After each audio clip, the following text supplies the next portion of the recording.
Hey, what's up guys, it's Laszlo here. It's been a while since I last made a video where I actually spoke. But this new documentary that came out about the Transformers franchise is very interesting and has some new informations about Bumblebee and what Bumblebee 2 was meant to be. Even that Travis Knight signed on to direct Bumblebee 2, which then became Rise of the Beasts, and the reason why he actually decided to leave the set and go back to Laika, his animation studio. And we really need to talk about this, because if this guy stays, this issue stays, the future of this franchise is doomed. And I'm not kidding, it's over. So let's begin. So there's a new documentary that came out maybe 2 days ago on sbs.com, and unfortunately it's only available in Australia, so you have to use a VPN to watch this. But it's a two-part documentary about the creation basically of the Transformers live-action franchise from the beginning, from the 2007 live-action movie to the fall of the last night. And they actually, the crew, and let me tell you, there are some key figures here that admit that Age of Extinction was bad, but it made money, so they made a sequel. And they actually admit that the last night was basically a mishmash of nothing, and they admit that it was really bad. But then there's the interesting part, which is the second part of this documentary, where they talk about how they try to save the franchise, basically trying to go the Marvel route and making a cinematic universe, which we know was the 2015 writers room with 12 writers. Some of them leaving after 2 days because they said that this is too much and they can't provide any help. But in the second part of this documentary, they mostly talk about Bumblebee, how they try to do something new, which they did, a coming of age story and a girl and her car, and mainly focusing on them rather than big action and explosions. And they mentioned that Travis Knight was hired by Lorenzo Di Bonaventura, which we all know is the famous, well-liked, quote-liked producer of the live-action movies. And basically he hired Travis Knight, but from the get-go they had issues, arguments. And in this documentary they really talk about this, and I've heard about this because maybe 2.5 years ago I was supposed to have an exclusive interview with Travis Knight, and it was going well until I mentioned that I have questions about Bumblebee 2, which then his agent, I think it was, I don't know who I was that I was speaking to, I believe it was his agent, went silent, and I've got no replies since then. And in this part 2 of the documentary they really explain that basically from day one Lorenzo was trying to push for more and more and more, while Travis tried to cut back even on designs and story and plot to keep it simple, because you don't need too much to have a great movie or great series or anything. You just need a solid story and good character work, and Bumblebee had that.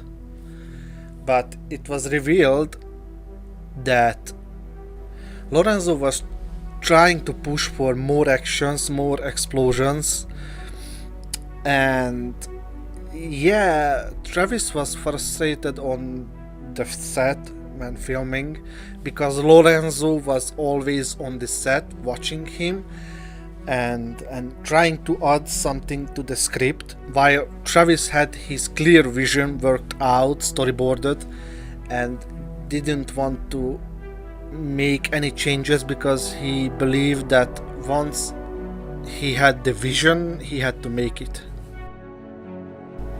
And I'm going to play a clip from this documentary, only the audio, so hopefully I won't get taken down, so fingers crossed.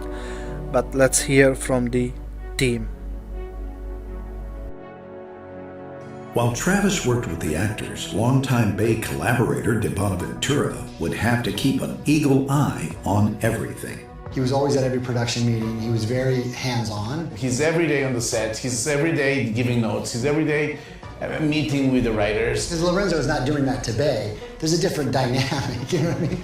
And even though Lorenzo hired Travis to direct an intimate coming-of-age story, Travis wanted more the relationship movie. he was beginning to question whether the film had all the right ingredients for the Transformers franchise. Lorenzo wanted a little bit more of the Transformers fights, the action movie. Action versus intimacy, director versus producer. And you can also feel the excitement of Travis when he was with the robot and the girl. And he was a little less excited when he was doing the big things. And Lorenzo was super excited.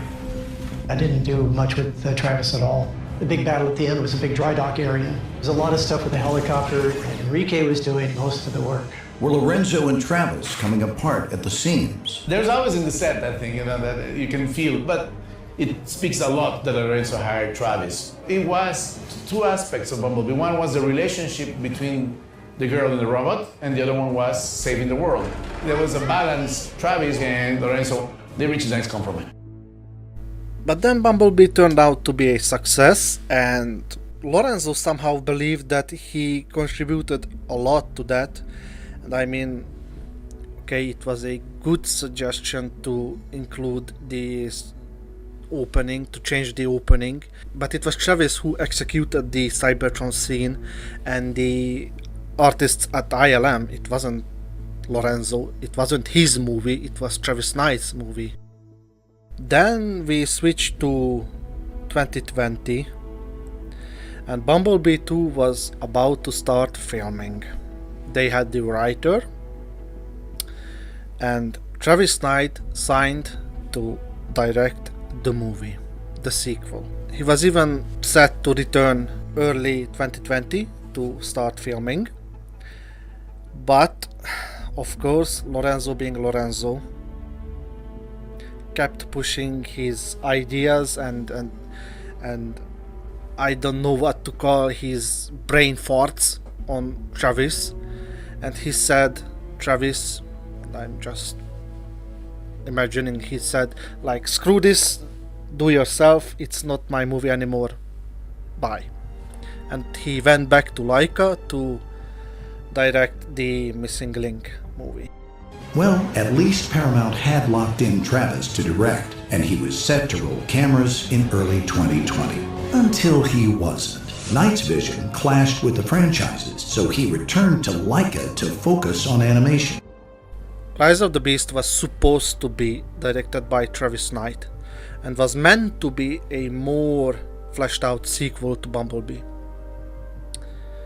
Now, it's 2020. They had about maybe 3 to 6 months to find a director to make a movie. And the budget was slightly higher than Bumblebee, but they wanted so much that so it wasn't basically enough. so they had to cheap out on things, rush the movie because they needed to have this movie done on 2022 or 3. So they quickly found Steven Caple Jr., who is, I'm not saying he's a bad director, but he didn't have any previous experience with CGI movies, visual effects. He is a good storyteller, but he's not as used to filming scenes basically with imaginary Transformers robot characters on set. You can't see, but you have to imagine that they are there and calculate where they moved, so you move the camera there. So here's what the crew actually said about this. But the studio landed a hot new director in Steven Caple Jr. This is the first film that he had any knowledge of visual effects in. Whoops. And I think for a Transformers franchise, that is detrimental. So we now have Steven Caple Jr. as the director.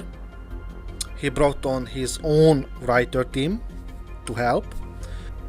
But we still had the issue, which is Lorenzo Di Bonaventura, the producer.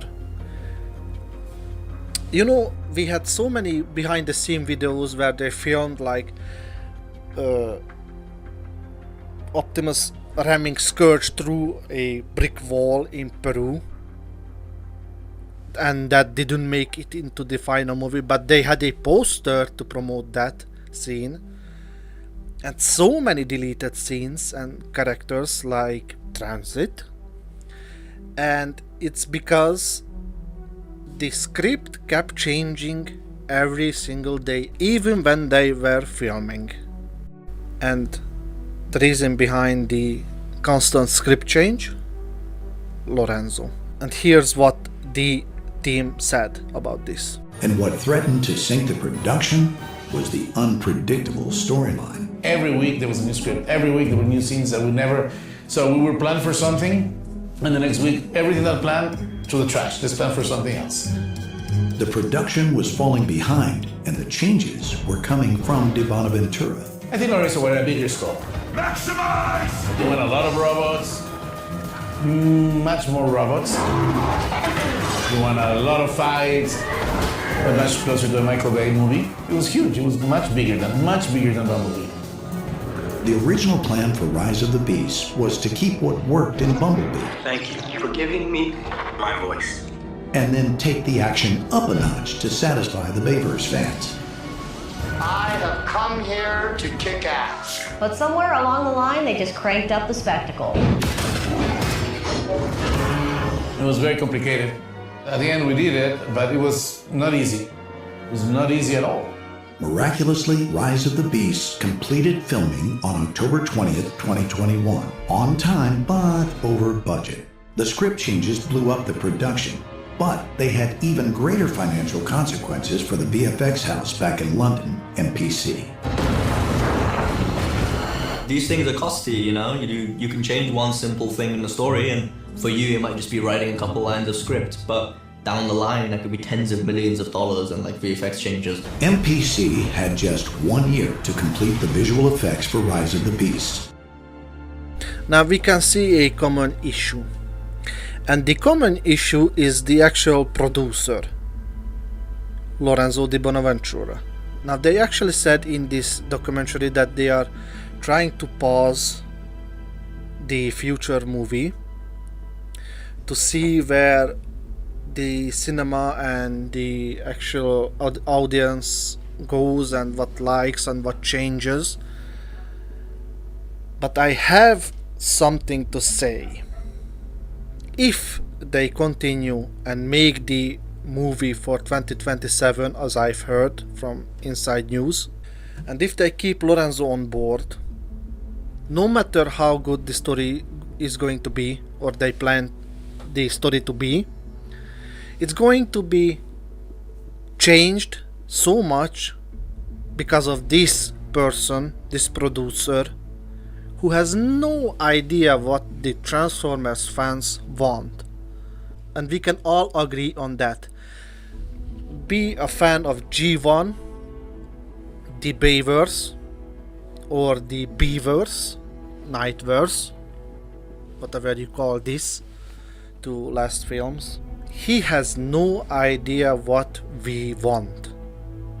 And it was clear that Steven Kipper knew what we want because he was a fan.